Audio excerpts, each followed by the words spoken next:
So అశోకుడు వరకు చూసాం కదండి. సో అశోకుడి తర్వాత నుంచి ఇప్పుడు చూద్దాం. సో అశోకుడు తర్వాత మనకి ఎవరయ్యా వచ్చారంటే కుమారగుప్తుడండి. సో ఈయన కూడా బౌద్ధ మతానికి ఎనలేని సేవ అయితే చేశారు. సో ఈ బౌద్ధ మతం యొక్క ఇంపాక్ట్ అనేది ఇక్కడ కూడా ఉంది. సో ఈయన ఎవరయ్యా అంటే కుమారగుప్తుడు అనేటటువంటి వాడు మనకి ఇంపార్టెంట్ అండి. సో వీళ్ళు గుప్త వంశానికి సంబంధించినటువంటి వాళ్ళండి. సో వీళ్ళు గుప్త వంశానికి సంబంధించినటువంటి రాజులు. వీళ్ళు దాదాపుగా మనకి 4వ శతాబ్దం నుంచి 6వ శతాబ్దం వరకు పరిపాలన అనేది సాగించారంట. ఓకేనా. ఆ కాలకు చెందినటువంటి వాడు గుప్తుల్లో రాజు అయినటువంటి వాడండి. వీళ్ళు గుప్త రాజ్యానికి సంబంధించినటువంటి రాజు, ఆయనే కుమారగుప్తుడు. ఈయన ఎవరయ్యా అంటే చంద్రగుప్త టూ రమాదేవి వాళ్ళకు పుట్టినటువంటి వాడే మనకి ఈ కుమారగుప్తుడు. ఓకేనా. సో అది మన బ్యాక్గ్రౌండ్లో నెక్స్ట్ బ్రీఫ్గా చెప్పుకుందాం. జస్ట్ ఇప్పుడు వాట్ ఈజ్ వాట్ అనేది తెలుసుకుంటే సరిపోతుంది. ఓకేనా. ఈయన ఏం చేశాడంటే నలంద విశ్వవిద్యాలయానికి స్థాపకుడండి. ఎవరు? ఈ కుమారగుప్తుడు. అలా ఓకేనా. అయితే ఈ నలంద విశ్వవిద్యాలయం ఉంది. అసలు నలంద అంటే మనకి ఏంటంటే ఆపుదల ఎరుగనిది అని, అంటే అక్కడ 24 గంటలు కూడా మనకి ఏంటంటే 24 అవర్స్ మనకి ఏంటంటే అన్ని విద్యలు అక్కడ ఉంటాయండి. యోగా ఉంటుంది, విద్యాభ్యాసం ఉంటుంది. విద్యాభ్యాసంలో రకాలు ఉంటాయి. తర్కశాస్త్రం ఉంటుంది, మీమాంస ఉంటుంది, సంఖ్యాశాస్త్రం ఉంటుంది, సూర్యగణిత సిద్ధాంతం ఉంటుంది. సో కళలు ఉంటాయి. సో అన్నిట్లు కూడా ఇక్కడ మనకి చెప్తారనమాట. ఓకేనా. ఇది మనకి నలంద విశ్వవిద్యాలయం. ఓకేనా. ఇది ఎక్కడ మనకు తెలుసు, బీహార్ రాష్ట్రంలో, ఇప్పుడు ఉండేటటువంటి బీహార్ రాష్ట్రంలో పాట్నాలో ఇప్పుడు మనకి ఇది ఉందండి. ఓకేనా. అలాగే ఈ కుమారగుప్తుడి గురించి కానీ మనం తర్వాత డీప్గా డిస్కస్ చేద్దాం. ఈయన చాలా శాసనాలు అయితే వేశాడు, శిలాశాసనాలు. సాంచి స్తూపం అయితేనేమి, సాంచి శిలాశాసనం, గద్వా శిలాశాసనం, అలాగే మనకు తెలుసు మాందనార్ శిలాశాసనం, అలాగే బెల్వార్ స్తంభ శాసనం, చాలా వేశాడు. అక్కడ మనం డిస్కస్ చేద్దాం. ఓకేనా. అయితే ఈయన కాలంలోనే మనకి పుష్యభూతి రాజులు కూడా దండెత్తారండి ఇక్కడ ఈయన మీదకి, కుమారగుప్తి మీద. అయితే వీళ్ళని ఈయన అణిచేశాడు. అలాగే హూనుల దండయాత్ర కూడా ఈయన కాలంలోనే జరిగింది. అది కూడా ఈయన అణిచివేశాడనమాట. ఓకేనా. అది ఈ యొక్క కుమారగుప్తుడి యొక్క బ్రీఫ్. సో తర్వాత మనకు వచ్చేసరికి అసలు ఈ విశ్వవిద్యాలయంలో ఏముంటుందో అంటే ఇప్పుడు చెప్పాను కదా, అన్ని రకాల కళలు ఉంటాయన్నమాట. అదేవిధంగా దీని చిహ్నం ఏమిటి? ధర్మచక్రం. అలాగే దీనికి కులపతి ఉంటారంటే ఈయన శాంతి రక్షకుడు అనమాట. ఓకేనా. అక్కడ ఉండేటటువంటి గ్రంథాలయాలు చాలా ఉంటాయి. అందులో మనకి ఇప్పుడు చెప్పుకున్నాం కదా, అందులో ఇది ఒక కేటగిరీ అనమాట. గ్రంథాలయం కూడా ఉంటుంది అక్కడ. ధర్మగంజ్ అని అంటాం. ఓకేనా. అయితే ఈ విశ్వవిద్యాలయానికి మనకి హర్షవర్ధనుడు, ఇప్పుడు చెప్పుకున్నాం కదా హర్షవర్ధనుడు, ఆ హర్షవర్ధనుడు మనకి 100 గ్రామాలను దానం చేశాడండి. ఓకేనా. ఎందుకంటే ఈ హర్షవర్ధనుడు మనకి ఇది బీహార్లో ఉంది కదా.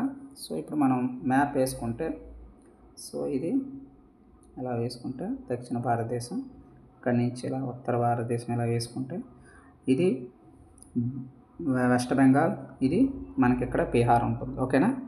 సో ఈ ప్రాంతం ఇదంతా కూడా గంగా, యమున, సింధు ప్రాంతం. ఇది కనౌజ్. ఓకేనా. ఈ ప్రాంతం మనకి కనౌజ్. అయితే ఇక్కడ మనకు వచ్చేసరికి 100 గ్రామాలు ఇక్కడ సంబంధించినటువంటి ఈ బీహార్కి సంబంధించినటువంటి ఇదంతా కూడా ఆయన రాజ్యంలోకి అప్పుడు వచ్చేసింది. ఎప్పుడు? హర్షవర్ధనుడి కాలంలో. కాబట్టి ఆయన ఏం చేశాడంటే 100 గ్రామాలను ఇక్కడ దానం చేసి వాటి యొక్క నలంద విశ్వవిద్యాలయం యొక్క అన్నిటికీ అంటే మా ఇన్ఫ్రాస్ట్రక్చర్ అంటాం వాటికి కోఆపరేట్ చేశారనమాట. ఎవరయ్యా అంటే మన హర్షవర్ధనుడు అని మనం చెప్పుకోవాలండి. ఓకేనా. సో నెక్స్ట్ మనం వచ్చేసరికి ఇలా చాలామంది రాజులు అనమాట. సో ఈయన కాలంలోనే మనకి వాటి యొక్క వైస్ ఛాన్సలర్ అంటాం కదా, కులపతి శీలభద్రుడు అండి హర్షుని కాలంలో. అయితే ఇది మహాయాన బౌద్ధానికి కేంద్రం అండి. మనం ముందు చెప్పుకున్నాం. ఫస్ట్ క్లాస్ ఎవరైతే చూడలేదో ఒకసారి చూడండి, అక్కడ మనకు అర్థమవుతుంది. ఓకేనా. ఈ మహాయాన బౌద్ధాన్ని మనం ప్రతిపాదించింది ఎవరండి? ఆచార్య నాగార్జునుడు. ఏ బౌద్ధ సంగీతికలో 4వ బౌద్ధ సంగీతకులు. ఓకేనా. సో ఈ టైంలో ఈయన దీన్ని ప్రతిపాదించాడనమాట. ప్రతిపాదించడం వల్ల చీలిక అనేది ఏర్పడింది. అదే మహాయాన ఈనయానగా విడిపోయారనమాట. ఇందులో మహాయానం అనమాట ఈ బౌద్ధానికి కేంద్రం. సో ఇది దేనికి ప్రతీక అంటే మహాయాన బౌద్ధానికి ఇది ప్రసిద్ధి చెందిందండి. ఓకేనా. అలాగే చూడండి ఇక్కడ అన్నీ ఉంటాయని చెప్పాను కదా. సో అందులో యోగా కూడా ఉంది. ఈ యోగాను కూడా అభ్యసించింది ఎవరయ్యా అంటే యుత్సాంగ్. ఓకేనా, యుత్సాంగ్. ఇక్కడ ఈయన కాదండి, చాలామంది ఇక్కడికి వచ్చారు. 3 చైనా యాత్రికులు వచ్చారండి. ఓకేనా, 3 చైనా యాత్రికులు వచ్చారు. వాళ్ళ పేర్లు అవసరం లేదు, ఎక్కువగా ఈయన పేరు మాత్రమే చెప్తారనమాట, యుత్సాంగ్ అనేసి. ఓకేనా. ఈ విశ్వవిద్యాలయంలో మనకు చూడండి చైనా యాత్రికుడు ఇత్సింగ్ ఒకడు. ఓకేనా, ఈయన కూడా పరిశోధన జరిపారు. ఓకేనా. అయితే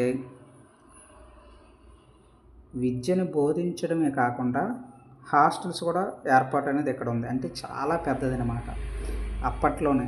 ఓకేనా. వసతిని కల్పించింది కూడా ఎవరయ్యా అంటే మన భారతదేశంలోన నలంద విశ్వవిద్యాలయం అండి. ఓకేనా. అయితే తరువాత కాలంలో మనకి ఇదేమైందంటే మధ్యయుగ కాలంలోకి వచ్చేసరికి ముస్లిం దండయాత్రలు మొదలయ్యాయి. మనకు తెలుసు ముస్లిం దండయాత్రలు మొదలయ్యాయి. అప్పట్లో మనకి ఖిల్జీ వంశానికి సంబంధించినటువంటి వాళ్ళు దీన్ని నాశనం చేశారు. చాలా ఇప్పటికీ అయిపోయింది. అదే కాదు, తక్షశిల నగరం అయితేనేమి, అలాగే మనకి విక్రమశిల అయితేనేమి దాని యూనివర్సిటీ. ఓకేనా. ఈ విక్రమశిల యూనివర్సిటీ ఎవరిదంటే పాల వంశస్థులండి. ఓకేనా. పాల వంశ రాజులు దీన్ని మనం కట్టించారు. ఓకేనా. ఎవరు?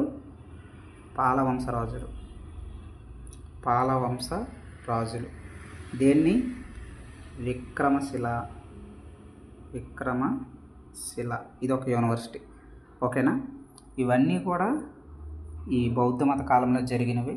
అలాగే బౌద్ధ మతాన్ని ఆదరించినటువంటి రాజులు ఎంతోమంది ఉన్నారు. ఎప్పటి నుంచి మనకి మౌర్య వంశం నుంచి తీసుకుంటే గుప్తులు వంశం దాకా ఇప్పటివరకు మనం చూసామన్నమాట. ఓకేనా. సో ఇది మన బౌద్ధ మతాన్ని ఆదరించినటువంటి రాజులండి. అన్నీ ఇంతవరకు జరిగేటటువంటి ఎవరైతే కాలక్రమేణా ముందు హరియాంక వంశము, శిశునాగ వంశము, నంద వంశము, తరువాత మనకి వచ్చేటటువంటి మౌర్య వంశం, అందరు రాజులు కూడా దీన్ని ఆదరించారండి. ఆ తర్వాత దాన్ని వీళ్ళు కూడా కంటిన్యూ చేశారు. ఎవరు? తర్వాత వచ్చేటటువంటి రాజులు ఎవరైతేనేమి. ఎవరు వచ్చారు మనకి? గుప్తులు వచ్చారు. అవునా కాదు?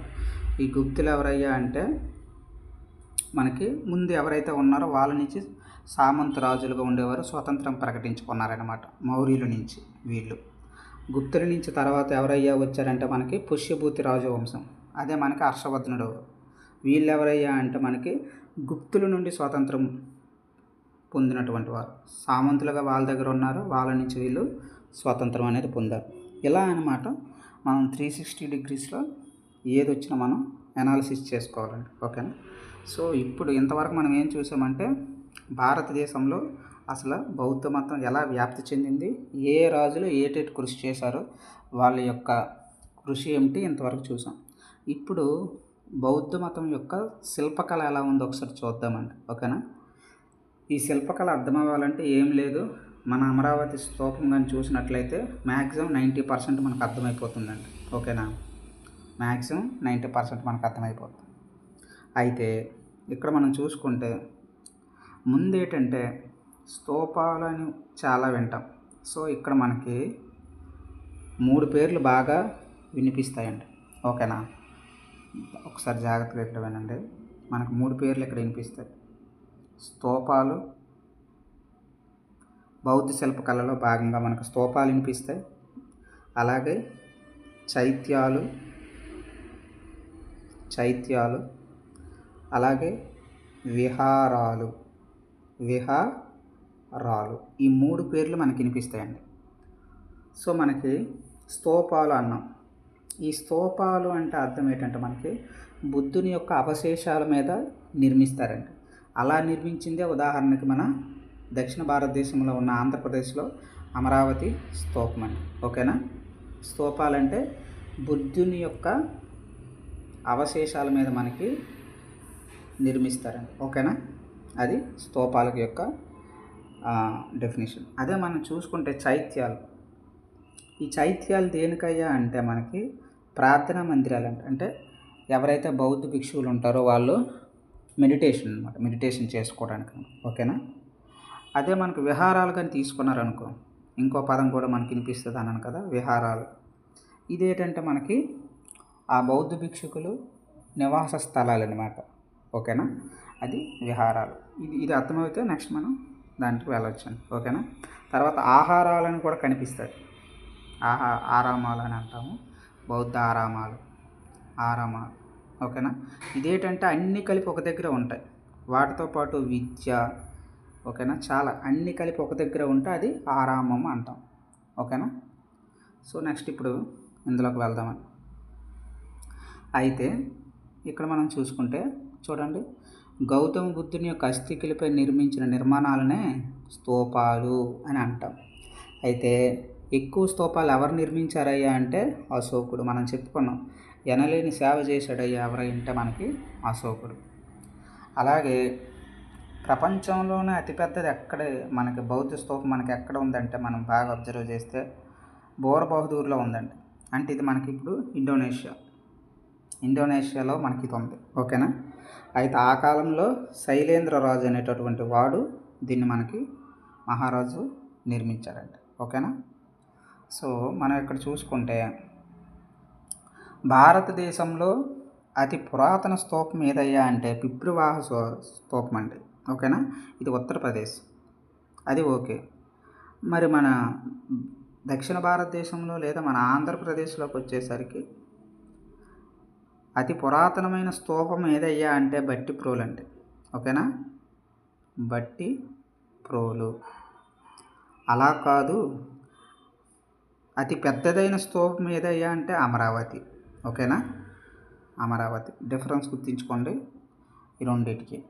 నెక్స్ట్, సో ఇక్కడ మనం చూసుకుంటే అతిపెద్ద స్తూపం ఏదంటే సాంచి స్తూపం భారతదేశంలో. ఓకేనా, అయితే ఈ సాంచి స్తూపానికి మనకి తోరణం కట్టాడండి, దక్షిణ తోరణం. స్తూపం అంటే ఒకలాగా ఉండదండి, చాలా ఉంటుంది. మనకి ఇలా ఉంటుంది. ఈ స్తూపంకి తీసుకుంటే ఈస్ట్, ఉత్తర, పడమర అన్నీ ఉంటాయి. ఈస్ట్, వెస్ట్, నార్త్, సౌత్ ఉంటుంది. సో ఈ దక్షిణ వెళ్ళేటటువంటి మార్గంలో ఈ దక్షిణ తోరణానికి నిర్మించినటువంటిది ఎవరయ్యా అంటే ఈ సాంచి స్తూపానికి దక్షిణ తోరణాన్ని నిర్మించింది ఎవరయ్యా అంటే 2వ శాతకర్ణి. ఓకేనా, చాలా ఇంపార్టెంట్. అయితే ఇదిగోండి, దక్షిణ భారతదేశంలో అతిపెద్ద స్తూపం ఏదంటే అమరావతి. పురాతనది ఏదంటే భట్టిప్రోలు, గుంటూరులో ఇప్పుడు ఉంది. ఓకేనా, మరి ఈ సాంచి స్తూపం ఎవరు నిర్మించారంటే మన అశోకుడు. ఓకేనా, ఇదే దేశంలోనే అతిపెద్ద స్తూపం.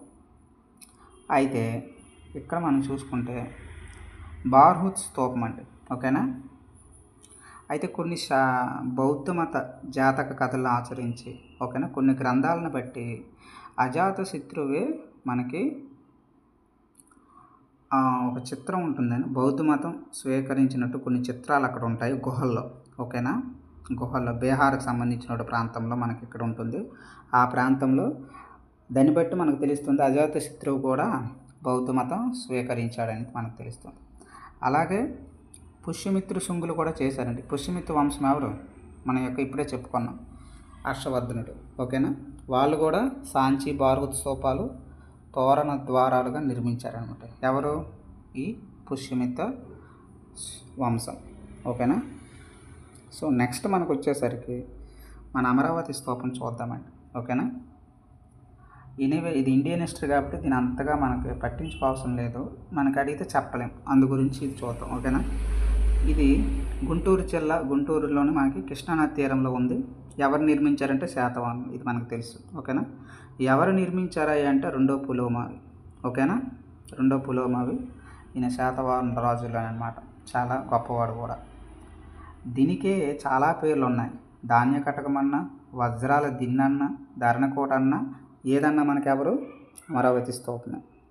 అయితే ఇది ఎవరు కనిపెట్టారా అంటే మొదటగా 1797 సంవత్సరంలో మనకి కల్నల్ కాలన్ మెకంజీ. ఓకేనా, ఆయన కనుగొన్నాడు. ఈయన కనుగొన్నాడని మనకి. అలాగే అమరావతి చూడండి, అమరావతి అనే పదం ఎక్కడ కనిపిస్తుందంటే తాడికొండ శాసనం. అసలు మొట్టమొదట అమరావతి అనే పదం ఎక్కడ ఉందంటే తాడికొండ శాసనం బట్టి మనం చెప్తామన్నమాట. ఓకేనా, అలాగే ఈ తాడి పండుగ ఇక్కడే మనకి ఏంటంటే అమరావతి దగ్గరే పంచకళ్యాణములు ఉన్నాయండి. చక్కపట్టి ఒకసారి మనకు ఐలాండ్కి కానీ వెళ్తే మీకు అంతా తెలిసిపోతుంది ఇదంతా ఒకసారి చూస్తే. ఓకేనా. విజయవాడ దగ్గర ఐలాండ్కి వెళ్ళినా ఎంతో కొంత మనకి ఏమంటాం ఐడియా అనేది వస్తుంది మీకు. ఓకేనా. నెక్స్ట్ మనకి భట్టిప్రోలు అండి. ఇప్పుడే చెప్పుకున్నాం అతి పురాతనమైన స్తూపము. దీన్నే మనం ప్రతిపాలపురం అంటాం. నిర్మించింది ఎవరయ్యా అంటే కుబేరుడు. ఇదే దక్షిణ భారతదేశంలో అతి ప్రాచీనమైన స్తూపం అండి. ఇక్కడ ఏంటంటే ముత్యాలతో పొడిగినటువంటి స్వస్తికాకారంలో మనకి అమర్చబడి ఉంటాయండి. చాలా ఉంటాయి, ఒకసారి చూస్తే మీకు అర్థమవుతుంది అక్కడికి వెళ్ళి చూస్తే. ఓకేనా. అయితే మనం ఇప్పుడే చెప్పుకున్నాం విహారాలంటే బౌద్ధ సన్యాసులు నివసించేటటువంటి మందిరాలండి. ఓకేనా. నివాస మందిరాలని చెప్పుకున్నాం. చైత్యములు అంటే కూడా చెప్పుకున్నాం ప్రార్థనా స్థలాలని కదా. సో ఆంధ్రప్రదేశ్లో అతి ప్రాచీన చైత్యం ఏంటంటే గుంటుపల్లి అండి. ఓకేనా. చైత్యములను పూజించేవారు ఎవరంటే చైత్యకవాదులు. అంటే ప్రార్థనా మందిరాలని మనము హిందువులకైతే మనకి గుడి ఎలాగైతే ఉంటుందో గుడిలోకి వెళ్ళి పూజిస్తారు అలా అనమాట. వాటిని పూజించేవారు ఎవరంటే చైత్యకవాదులు. ఓకేనా. మహాదేవ భిక్షుడు అండి. ఇది చాలా పెద్ద గురువు అండి. ఈయన బౌద్ధ మతానికి పెద్ద గురువు, ఎనలేని కృషి చేసినటువంటి వ్యక్తి అండి ఈయన. ఓకేనా. అయితే ఫర్ ఎగ్జాంపుల్ మీరు ఇది తీసుకుంటే ఇది మనం స్తూపం అనుకోండి. ఓకేనా. ఇలా ఉంటుంది స్తూపం, మనం ఆల్రెడీ చూసాం. ఓకేనా. ఈ స్తూపం కానీ మీరు తీసుకుంటే ఇక్కడ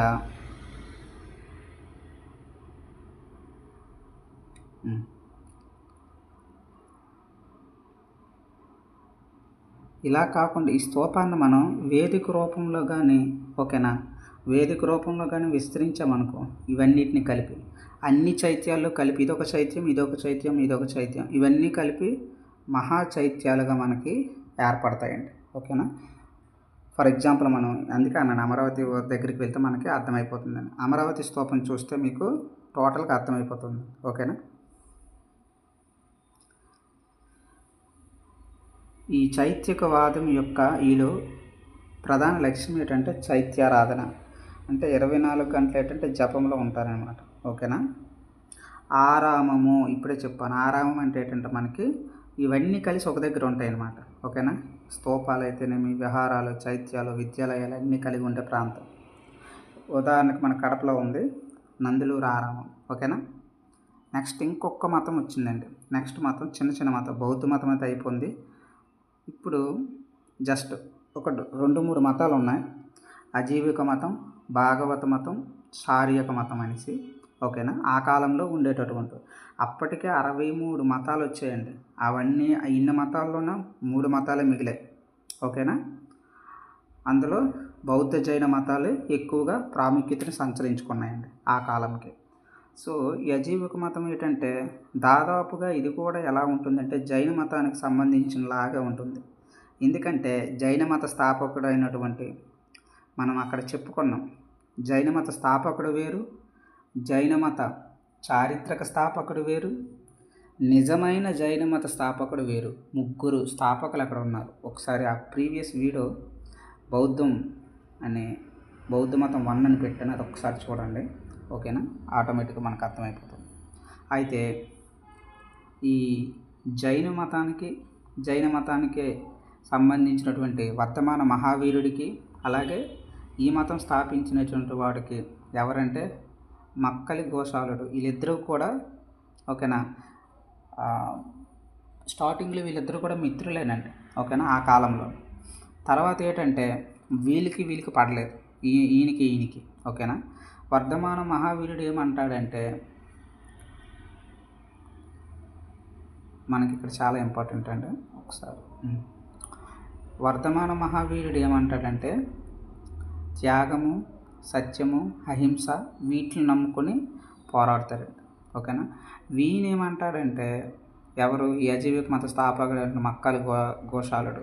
ఈయన ఏంటంటే వాటి వల్ల కాదు, ప్రకృతితో మనం మమేకమై జీవించాలి, అది మనకు కనపరిచినటువంటిది అని ఆయన చెప్తాడండి. అయితే ఈయన అసలు అజీవకమైన మతం అనేటటువంటి వారు ఏ కోవకు చెందయ్యా ఏ కోవకు చెందుతారయ్యా అంటే తాత్విక చింతనకు చెందినవారండి వీళ్ళు. ఓకేనా, అన్నిటిని విడిచిపెట్టేస్తారు, ఏమీ ఉండదు ఇంకా వాళ్ళకి సంబంధించినటువంటి వారు మాట. ఇది ఎందుకు వచ్చిందంటే సేమ్ బౌద్ధము జైనం ఎలా వచ్చాయో ఇవి కూడా అలానే వచ్చాయి. ఎందుకు ఇంతకుముందు చెప్పుకున్నాం మనం, బ్రాహ్మణులు అలాగే ఆధిపత్యం అప్పట్లో ఎక్కువ ఉంది. ఎందుకంటే ఇంతకుముందు పరిపాలించినటువంటి వారు ఎవరు, బౌద్ధానికి జైనానికి ముందు ఆర్యులు. సో వాళ్ళ యొక్క ఎఫెక్ట్ వీళ్ళ మీద ఉంది, అందుకే అది నచ్చలేదు వీళ్ళకి, ఇంకొక మతం స్థాపించుకున్నారు. ఆర్యులకు ముందు ఎవరు, సింధులోయ నాగరికత లేదా హరప్పాలోయ నాగరికత, ఈ నాగరికత. ఓకేనా, అలా అనమాట. సో ఇది కూడా చూడండి, జైన మతానికి దగ్గరగా ఉంటుందని చెప్పుకున్నాం. అలాగే అశోకుడు ఏం చేశారంటే వీళ్ళకి కూడా గుహలు నిర్మించారండి. ఓకేనా, ఎవరు, గ్వాలియర్లో అశోకుడు. ఓకేనా, అయితే ఈ మతాన్ని ఎవరు ఆదరించారు, బింబిసారుడు కూడా ఆదరించారనమాట. ఓకేనా, మగధని పరిపాలించినటువంటి బింబిసారుడు కూడా ఆదరించారంట. తర్వాత మనం వచ్చేసరికి భాగవత మతం అండి. ఓకేనా, ఇదేంటంటే కృష్ణవాసుని ఆరాధిస్తారు. ఓకేనా, ఎక్కువగా ఇదేంటంటే 2వ శతాబ్దంలో బాగా ప్రబలింది, బాగా చైతన్యం చెందింది. ఆ తర్వాత కాలంలో ఇది వైష్ణవంగా మారింది. ఓకేనా, దీనినే ఏకాంత ధర్మం అని అంటాం. అయితే కృష్ణుని గురించి మొదటగా తెలుపుతున్న ఉపనిషత్తు ఏదయ్యా అంటాడు, చాందోగ్య ఉపనిషత్తు. వీళ్ళ ప్రధాన గ్రంథం భగవద్గీత. ఓకేనా, వీళ్ళే తర్వాత కాలంలో మనకి ఏంటంటే ఇండో గ్రీకులు అయితేనేమి, అబీరులు, శకులు, వాసుదేవ భాగవత మతాన్ని స్వీకరించి భారత సమాజంలో కలిసిపోయారంట. తర్వాత శత్రువులు కూడా వీళ్ళందరూ కూడా ఈ యొక్క భాగవత తత్వాన్ని అర్థం చేసుకొని ఇందులో కలిసిపోయారండి. ఓకేనా, అది అంతేకాకుండా మనకి ఇది భారతదేశం అంటే ఈ పక్కన ఇదంతా మనకి ఏంటంటే వాయువ్యం. ఓకేనా, ఈ వాయువ్య ప్రాంతాల్లో ఉండేటటువంటి అన్ని రాజ్యాలు కూడా మనకి ఈ యొక్క భాగవతంలో కలిసిపోయాయి. ఓకేనా, అలాగే మెయిన్ ఎవరంటే హిలియోడోరస్, ఈయన ఇంపార్టెంట్, ఇండో గ్రీక్ రాయబారి, ఈయన కలిసిపోయాడు స్టార్టింగ్. ఆ తర్వాత ఈయన ఏం చేశాడంటే బెననగర్లోని మనకు గరుడ స్తంభం శాసనం వేశాడనమాట. దాన్ని బట్టి మనకు తెలుస్తుంది అనమాట. ఓకేనా, మెయిన్ వీళ్ళ యొక్క సిద్ధాంతం ఏంటంటే కర్మ పునర్జన్మ, వాటిని వీళ్ళు నమ్ముతారనమాట. ఓకేనా, అది వాళ్ళ యొక్క సిద్ధాంతం అని. నెక్స్ట్ వచ్చేటటువంటి మతం ఏంటంటే ఇది కూడా దగ్గరగా ఉంటుంది, చార్యాక మతం మనకి. సో ఇదేంటంటే ఇంతకు ముందు వచ్చేటటువంటిది ఆర్యుల గురించి మనకు తెలుసు. యజ్ఞయాగాది క్రతువులు నిర్వహిస్తారు. ఈ యజ్ఞయాగాది క్రతువుల ద్వారా మనల్ని దేవతల్ని ఆహ్వానించి వాళ్ళని సంతృప్తిపరిచితే వాళ్ళ నుంచి మనకి కోరికలను తీరుస్తారనమాట. ఏంటి, వర్షరూపం దాల్చి పాడి పంట పండుతుంది. ఇది ఒక సైకిల్ అనమాట. ఓకేనా, సో ఈ యజ్ఞయాగాదులను నిరసిస్తూ బ్రాహ్మణ తత్వాన్ని ఆమోదించడానికే, అంతమొందించడానికే ఈ మతం వచ్చిందంట. ఈ అన్ని మతాలు మన యొక్క వేద నాగరికత అంటే ఏమి, ఆర్య నాగరికత అంటే వాళ్ళ నుంచి ఆపోజిట్గా వచ్చినటువంటివి ఇవన్నీ కూడా 63 మతాలు దాదాపు వచ్చాయండి. ఓకేనా, ఇవన్నిట్లో దాదాపుగా 2 నుంచి 3 మతాలే నిలదొక్కున్నాయి అన్నమాట. ఓకేనా, సో దీనికి ఎవరయ్యా స్థాపకుడు అంటే చార్వాకుడు. ఓకేనా, గురువు ఎవరంటే బృహస్పతి. ఈయన కూడా ఒక గ్రంథం రాశారండి, వీళ్ళు కూడా సర్వదర్శన గ్రంథం. ఓకేనా, ఇది అంతగా మనకు పర్వాలేదు, ఎందుకైనా బెటర్, చూసుకుంటే బెటర్.